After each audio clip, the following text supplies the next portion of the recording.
الحمدللہ نحمده ونستعینه ونستغفره ونعوذ بالله من شرور أنفسنا ومن سيئات أعمالنا من يهده الله فلا مضل له ومن يضلل فلا هادي له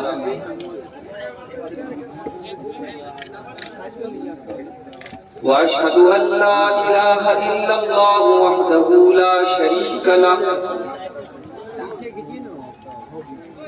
وأشهد أن محمدا عبده ورسوله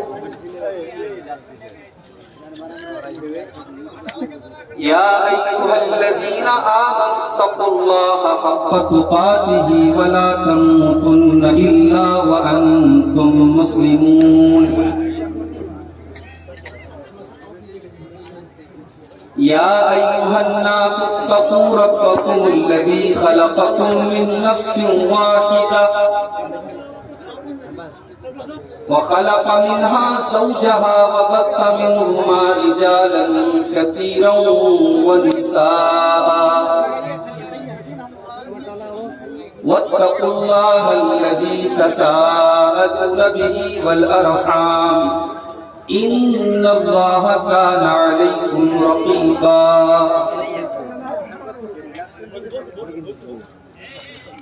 يا أيها الذين آمنوا اتقوا الله وقولوا قولا سديدا يصلح لكم أعمالكم ويغفر لكم ذنوبكم ومن يطع الله ورسوله فقد فاز فوزا عظيما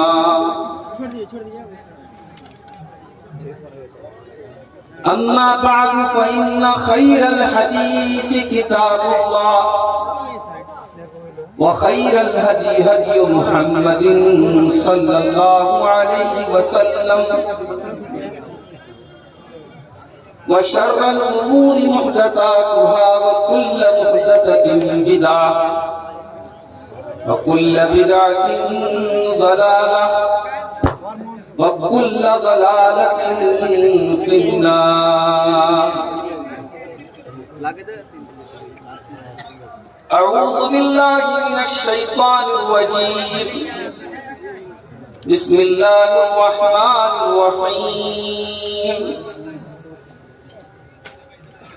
لقد كان لكم في رسول الله أسوة حسنة لمن كان يرجو الله واليوم الآخر وذكر الله كثيرا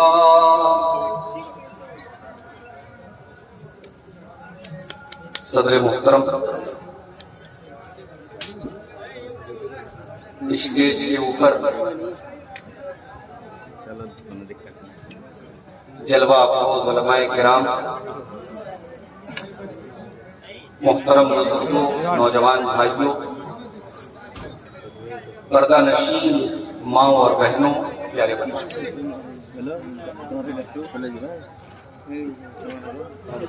سیمانچل کے اس علاقے میں چھوٹے بڑے سینکڑوں جلسے اور پروگرام ہر سال ہوتے ہیں۔ زیادہ تر جلسے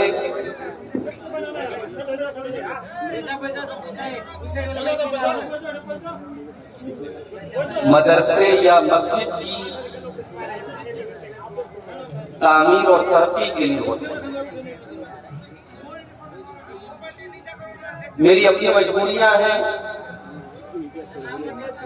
اس سال میں آپ کے اس علاقے میں یہ پہلا پروگرام اٹینڈ کر رہا ہوں۔ ظاہر ہے یہ پروگرام جو لوگ منعقد کرتے ہیں بڑی محنت کرتے ہیں، مہینے سے مہینے بھر پہلے سے اس کی تیاری کرتے ہیں، بڑی رقم خرچ ہوتی ہے، پھر بڑے شوق سے آپ لوگ اس طریقے کے پروگرام میں شامل ہوتے ہیں۔ جس گاؤں میں جلسہ ہوتا ہے اس گاؤں کے ہر گھر میں 10 لوگ 15 لوگ مہمان بن کے آتے ہیں، دعوتیں ہوتی ہیں، ہزاروں لوگ کھانا کھاتے ہیں، رات بھر پروگرام ہوتا ہے۔ اور میری اپنی جانکاری ہے اس طریقے کا ماحول پورے ہندوستان میں کہیں اور نہیں ہے جو آپ کے سیمانچل کے علاقے۔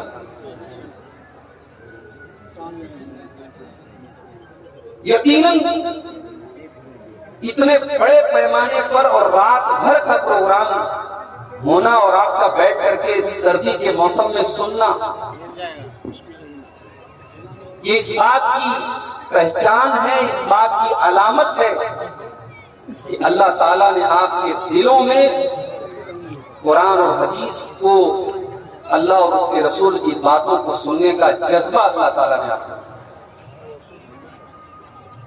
ہمارے اتر پردیش میں جلسے ہوتے ہیں، رات میں عشاء کی نماز کے بعد شروع ہوتے ہیں، 12 بجے ختم ہو جاتے ہیں۔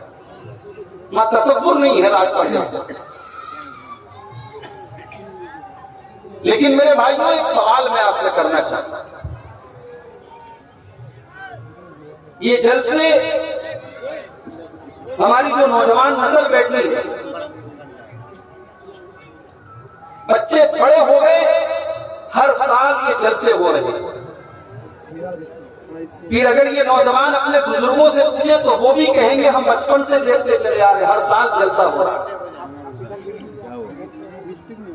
بہار سے، بنگال سے، اتر پردیش سے، کبھی کبھی تو ممبئی سے اور حیدرآباد سے بھی علماء کرام کو بلایا جاتا ہے، ہوائی جہاز سے، ٹرین سے ان کو دعوت دی جاتی ہے، وہ آتے ہیں اور تقریریں کرتے ہیں۔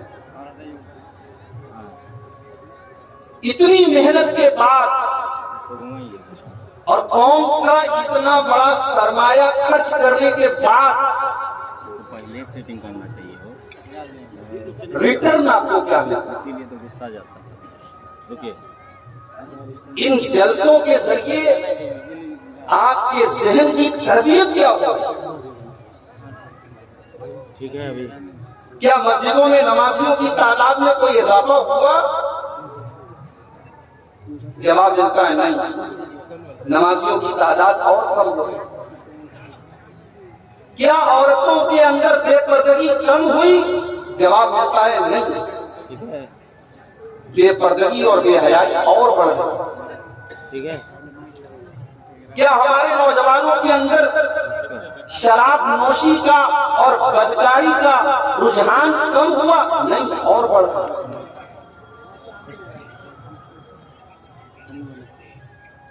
اگر اتنی محنت کے باوجود اور اتنی تقریروں کے باوجود اگر ہمارے سماج میں کوئی تبدیلی نہیں آ رہی ہے، کوئی پریورتن نہیں آ رہا ہے، کوئی چینجنگ نہیں آ رہی ہے، تو میرے بھائیوں ہمیں اور آپ کو غور کرنے کی ضرورت ہے۔ کہیں ایسا تو نہیں کہ ہماری محنت ویسٹ ہو رہی ہے، ہماری محنت بیکار ہو رہی ہے؟ ہم رات بھر قرآن حدیث بیان کر رہے ہیں اور ایک کان سے سن کر کے دوسرے کان سے اڑا رہے ہیں، وہ کان سے بات ہمارے دل تک نہیں آ رہی ہے۔ اگر ایسا ہے تو تقریر میں آنے والوں کو بھی، تقریر کرنے والوں کو بھی اور تقریر کرانے والوں کو بھی نئے سرے سے غور کرنے کی ضرورت ہے، اور ہمیں یہ سوچنے کی ضرورت ہے کہ کمی کہاں ہے اور کیوں نہیں، ان جلسوں اور تقریروں کا اثر کیوں نہیں۔ پورے گاؤں میں کتنے گاؤں آپ کے سیمانچل میں ایسے جہاں ایک مدرسہ نہیں ہے؟ پورے گاؤں میں ایک بچہ ایسا نہیں ہے جو قرآن صحیح طریقے سے پڑھنا جانتا۔ ایسے بھی گاؤں ہیں آپ کے اسی علاقے میں جہاں کی لڑکیاں ماشاءاللہ انٹر پاس ہے، بی اے کیے ہوئے ہیں، بی ایس سی کی ہوئی ہیں، مگر قرآن انہوں نے نہیں پڑھا ہے، حدیث انہوں نے نہیں پڑھی ہے، دین کی تعلیم سے زیرو ہے۔ میرے بھائیوں، یہ جلسے، یہ پروگرام ایک رات میں آپ کو مسلمان کوئی نہیں بنا سکتا ہے، کوئی آپ کو مومن نہیں بنا سکتا ہے، یہ آپ کے دل میں ایک جذبہ پیدا کرنے کے لیے جلسے، اور یہ جلسے ہونا بھی ضروری ہے۔ اگر یہ جلسے ہونا بھی بند ہو جائے، یہ تقریریں ہونا بھی بند ہو جائے تو اور برا حال ہے۔ یہ جلسے ہو رہے ہیں، یہ تقریریں ہو رہی ہیں تو کم سے کم برائی کو برائی کہا تو جا رہا ہے، کم سے کم نماز کی طرف لوگوں کو بلایا تو جا رہا ہے، کم سے کم زنا کو زنا کہا تو جا رہا ہے۔ ایک ایسا دور بھی آئے گا جب زمین کے اوپر برائی ہوگی اور برائی کو کوئی برائی کہنے کی ہمت نہیں، اور جب کسی قوم کے یہ حالات ہو جائیں، برائیاں ہو رہی ہیں، غلط کام کیے جا رہے ہیں، مگر غلط کاموں سے کوئی روکنے والا نہیں ہے، کوئی ٹوکنے والا نہیں ہے، جب کسی قوم کا یہ حال ہو جائے تو اللہ تعالیٰ کی لعنت اور اللہ تعالیٰ کا عذاب ایسی قوم کے اوپر آتا ہے۔ بنی اسرائیل کے اندر یہی حالات آئے، وہ اللہ کی نافرمانیاں کرتے تھے، وہ گناہ کے کام کیا کرتے تھے، ان کے اندر اچھے لوگ نہیں تھے، وہ اچھے لوگ برائیوں کو اپنی آنکھوں سے دیکھتے تھے لیکن روکنے کی کوشش نہیں کرتے تھے۔ اللہ نے فرمایا لعن الذین کفروا من بنی اسرائیل علی لسان داؤد وعیسی ابن مریم ذالک بما عصوا وکانوا یعتدون۔ بنی اسرائیل کے اوپر اللہ تعالیٰ نے لعنت فرمائی حضرت عیسیٰ علیہ السلام کی زبان کے ذریعے، حضرت داؤد علیہ السلام کی زبان کے ذریعے۔ کیوں لعنت فرمائی؟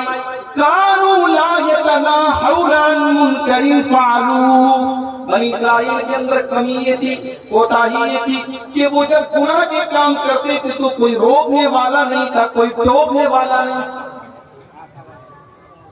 تو یہ تقریریں، یہ جلسے کم سے کم سماج میں اس بات کو انڈیکیٹ کر رہے ہیں، اس بات کا سنکیت دے رہے ہیں کہ چلو کم سے کم برائی کو برائی تو کرنا ہے۔ اس سے پہلے کہ میں اپنی تقریر آپ کے سامنے پیش کروں، جس مسجد کی تعمیر و ترقی کے لیے آج کا یہ پروگرام ہو رہا، مجھے چندہ کرنا نہیں آتا، مجھے اس انداز میں آپ کے سامنے اپیل کرنا نہیں آتا جو آپ کے ابھی مولانا عبدالشکور صاحب کر کے گئے، اور جو آپ کے بنگلہ مقررین کرتے ہیں اور بڑے ترنم سے وہ دعائیں دیتے ہیں آپ کو اور جنت کی بشارت دیتے ہیں، وہ اس انداز میں تو میں نہیں کر پاؤں گا۔ لیکن میرے بھائیوں، میں اتنی ضرور گزارش کروں گا، یہ جلسہ مسجد کے لیے ہو رہا ہے، اللہ کے گھر کے لیے ہو رہا ہے، اور اس مسجد میں آپ کا ایک روپیہ بھی اگر لگا ہے تو جب تک وہ مسجد ہے اور وہاں نماز ہو رہی ہے، سجدہ ہو رہا ہے، اللہ کی عبادت ہو رہی ہے، اس کا ثواب انشاءاللہ آپ کو ملتا رہے گا۔ لہٰذا آپ آئے ہیں جلسے میں، جو بھی آپ کی طاقت ہو، 100 روپیے، 10 روپیے، 1000 روپیے، 10,000 روپیے، جو بھی آپ کی طاقت ہو، آپ اس مسجد میں ضرور اپنا تعاون دے کر کے جائیں، اپنا چندہ دے کر کے جائیں، تاکہ آپ کا جلسے میں آنا بھی کامیاب ہو جائے اور اللہ کے ہاں آپ اجر و ثواب کے حقدار بھی بنیں۔ میرے بھائیوں، میں نے آپ کے سامنے قرآن مجید کے 21ویں پارے کی ایک آیت پڑھی ہے، سورہ احزاب کی آیت نمبر 21، آیت نمبر 21، بڑی مشہور آیت ہے، آپ نے بھی کئی بار سنی ہوگی۔ آئیے میں ایک بار اس آیت کو پھر سے پڑھ دیتا ہوں اور اس کا ترجمہ، اس کا انواد بھی آپ کے سامنے پیش کرتا ہوں۔ لَقَدْ كَانَ لَكُمْ فِي رَسُولِ اللَّهِ أُسْوَةٌ حَسَنَةٌ، اے مسلمانوں، تمہارے لیے اللہ کے رسول کی زندگی میں بہترین نمونہ ہے۔ لِمَنْ كَانَ يَرْجُو اللَّهَ، ہر اس آدمی کے لیے جو اللہ سے امید رکھتا ہو، وَالْيَوْمَ الْآخِرَ، اور آخرت کے دن کی امید رکھتا ہو۔ ہر وہ آدمی جو اللہ تعالیٰ سے ملنے کی امید رکھتا ہو، جو جنت میں جانے کی امید رکھتا ہو، اور جس کا یہ ایمان ہو کہ قیامت کا دن آنے والا ہے، آخرت کا دن آنے والا ہے، جو اللہ کے اوپر ایمان رکھتا ہو، جو قیامت کے دن کے اوپر ایمان رکھتا ہو، ایسے مسلمان کو یہ بات جان لینی چاہیے، لَقَدْ كَانَ لَكُمْ فِي رَسُولِ اللَّهِ أُسْوَةٌ حَسَنَةٌ، تمہارے لیے اللہ کے رسول کی زندگی بہترین نمونہ ہے۔ سنی ہے آپ نے یہ آیت پہلے؟ اس آیت پر غور کرو، اللہ نے یہ نہیں کہا تمہارے لیے اللہ کے رسول کی نماز نمونہ ہے، اللہ نے یہ بھی نہیں کہا تمہارے لیے اللہ کے رسول کی زکات نمونہ ہے، اللہ نے یہ بھی نہیں کہا تمہارے لیے تمہارے نبی کا روزہ نمونہ ہے، اللہ نے یہ بھی نہیں فرمایا تمہارے لیے تمہارے نبی کا حج نمونہ ہے، اللہ نے یہ بھی نہیں فرمایا کہ تمہارے لیے نبی کی عبادت نمونہ ہے، اللہ نے ایک جنرل بات کہی، ایک کامن بات کہی، اللہ نے فرمایا لَقَدْ كَانَ لَكُمْ فِي رَسُولِ اللَّهِ أُسْوَةٌ حَسَنَةٌ، وہ مسلمانوں میں نے جو نبی تم کو دیا ہے اس نبی کی زندگی کا ایک ایک پہلو تمہارے لیے نمونہ ہے، وہ نبی سر سے پیر تک تمہارے لیے نمونہ ہے، اس نبی کا لین دین بھی تمہارے لیے نمونہ ہے، اس نبی کا بیاہ شادی بھی تمہارے لیے نمونہ ہے، اس نبی کا کاروبار کرنا بھی تمہارے لیے نمونہ ہے، اس نبی کا رشتہ داروں کے ساتھ سلوک کرنا بھی نمونہ ہے، اس نبی کا دشمن کے ساتھ سلوک کرنا بھی نمونہ ہے، اس نبی کا لڑائی کے میدان میں جنگ کرنا بھی نمونہ ہے۔ لَقَدْ كَانَ لَكُمْ فِي رَسُولِ اللَّهِ أُسْوَةٌ حَسَنَةٌ، وہ لوگوں تمہارے لیے اللہ کے رسول میں بہترین نمونہ ہے۔ دیوالی کا تہوار چلتا ہے ہمارے غیر مسلم بھائی، کل سے برابر میرے پاس واٹس ایپ پر میسج آ رہا ہے مولوی صاحب دیوالی کی مٹھائی کھانی چاہیے کہ نہیں کھانی چاہیے، مولوی صاحب دیوالی کی مبارکباد دینی چاہیے کہ نہیں دینی چاہیے۔ اگر کوئی یہ کہتا ہے دیوالی کی مبارکباد نہیں دینی چاہیے تو پھر سوال آتا ہے مولوی صاحب ہمارے ہندو بھائی ہمیں عید کی مبارکباد دے رہے ہیں، بقرعید کی مبارکباد دے رہے ہیں، شب برات کی مبارکباد دے رہے ہیں، اور ہم ان کو دیوالی کی مبارکباد نہ دیں۔ ہم بھارت میں رہتے ہیں، یہاں سب کے ساتھ گھل مل کر کے رہنا پڑتا ہے، ہم کیسے نہیں دیں گے؟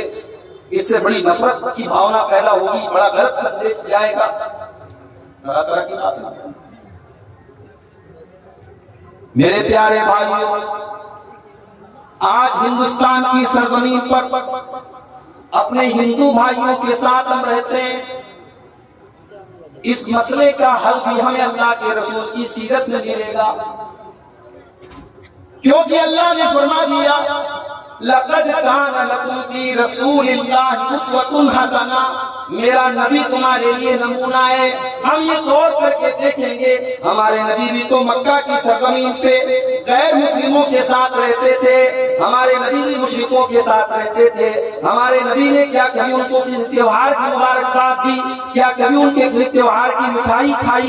کیا کبھی آپ نے ان کے کسی پرو پر، ان کے کسی تہوار پر ان کو شبھ-کامنائیں دی؟ جب ہم نبی کی سیرت اٹھا کے دیکھتے ہیں پتہ یہ چلتا ہے اللہ کے نبی جب مکہ میں غیر مسلموں کے ساتھ رہتے تھے، آپ ان کے سکھ دکھ میں ان کے کام آتے تھے، ان کی پریشانیوں کو دور کرتے تھے، ان کے ساتھ اچھا سلوک کرتے تھے، مگر جب مسئلہ اسلام کا آ جاتا تھا، مگر جب مسئلہ توحید کا آ جاتا تھا، مگر جب مسئلہ ایمان کا آ جاتا تھا، اللہ کے نبی کوئی کمپرومائز نہیں کرتے تھے۔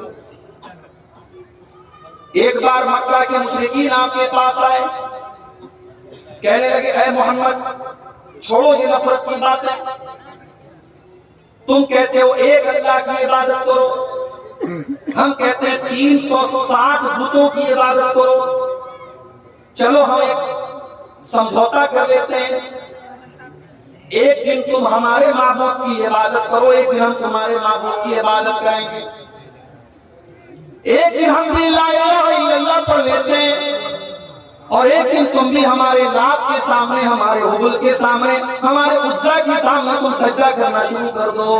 اے محمد آؤ سمجھوتا کر لیتے ہیں، تم ہمارے معبودوں کی عبادت کرو، ہم تمہارے معبود کی عبادت کرتے ہیں۔ سمجھوتے کا آفر آیا ہے، اللہ کے نبی کو رحمت بن کر کے آئے ہیں۔ آپ تو چاہتے ہیں کہ دنیا میں شانتی ہو جائے، مگر میرے پیارے بھائیوں شانتی کا مطلب یہ نہیں ہے ہم ایمان کو چھوڑ دیں، ہم توحید کو چھوڑ دیں، ہم اپنی بنیادوں کو چھوڑ دیں۔ اللہ کے نبی نے مکہ کے کافروں کے اس سمجھوتے کو ریجیکٹ کر دیا، ان کے اس سمجھوتے کو لوٹا دیا، اور آپ نے اعلان کر دیا قُلْ يَا أَيُّهَا الْكَافِرُونَ لَا أَعْبُدُ مَا تَعْبُدُونَ وَلَا أَنْتُمْ عَابِدُونَ مَا أَعْبُدُ وَلَا أَنَا عَابِدٌ مَا عَبَدتُّمْ وَلَا أَنْتُمْ عَابِدُونَ مَا أَعْبُدُ لَكُمْ دِينُكُمْ وَلِيَ دِينِ۔ اے کافروں، اے کافروں، تم جس کی پوجا کرتے ہو اس کی میں پوجا نہیں کر سکتا، اور جس کی میں عبادت کرتا ہوں اس کی تم عبادت نہیں کر سکتے۔ لَكُمْ دِينُكُمْ وَلِيَ دِينِ، تمہارا دین تمہارے ساتھ ہے، ہمارا دین ہمارے ساتھ ہے۔ ہم تمہارے ساتھ مانوتا کا سلوک کریں گے، ہم تمہارے ساتھ اچھا سلوک کریں گے، ہم بھلائی کا کام کریں گے، مگر تمہارے شرک کے کام میں تمہارا سہیوگ نہیں کریں گے، تمہارے شرک کے کام میں تمہاری مدد نہیں کریں گے۔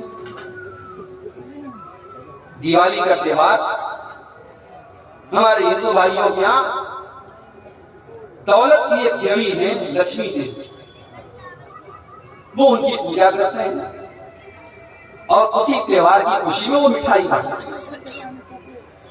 اب ذرا غور کرو اور اپنے دل پہ ہاتھ رکھ کے بتاؤ، ہم تو مسلمان ہیں، ہمارے مذہب میں ہم کو یہ بتایا گیا وَتُعِزُّ مَن تَشَاءُ وَتُذِلُّ مَن تَشَاءُ، عزت دینے والا بھی اللہ ہے اور ذلت دینے والا بھی اللہ ہے، روزی دینے والا بھی اللہ ہے اور روزی کو تنگ کر دینے والا بھی اللہ ہے، اولاد دینے والا بھی اللہ ہے اور اولاد سے محروم کرنے والا بھی اللہ ہے۔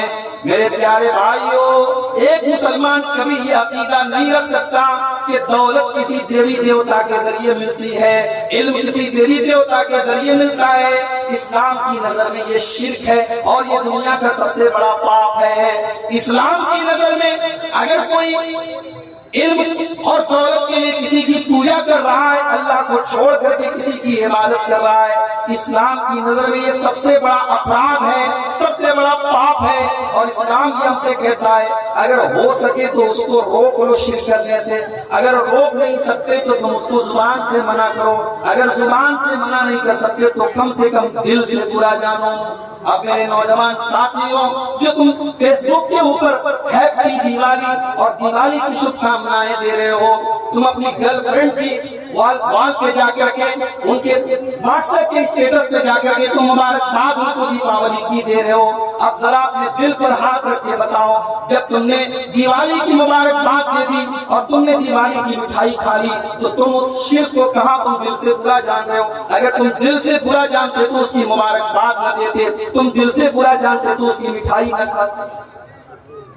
یہ بڑی عجیب بات ہے۔ لوگ کہتے ہیں بھائی اتنے سخت مت بنو، بھائی ہم سخت بننے کی بات کہاں کرتے ہیں؟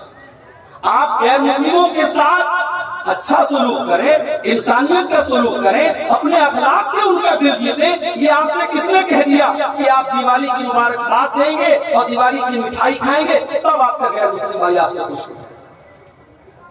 یہ بات یاد رکھیے میرے بھائیوں، ہمارے نبی صلی اللہ علیہ وسلم غیر مسلموں کے ساتھ سلوک کرنے کے معاملے میں بھی ہمارے لیے نمونہ۔ مسجد میں آپ نماز پڑھنے کے لیے گئے،